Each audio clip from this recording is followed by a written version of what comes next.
So one of the cool things about old cars is the old motors are usually rebuildable once. After the first time, then you probably throw them away. So 1977 window motor.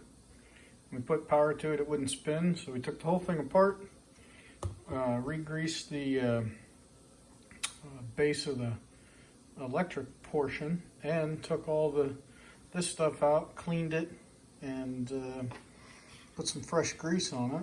And let's see if it'll work. Look at that, spinning like a top. So, well, now we'll put it all back together, hook it up to the regulator after we rebuild that, and see if it works. A whole lot more effective than spending $500 on a new motor. If this were a 996 or later, you would throw this thing away and buy a new one.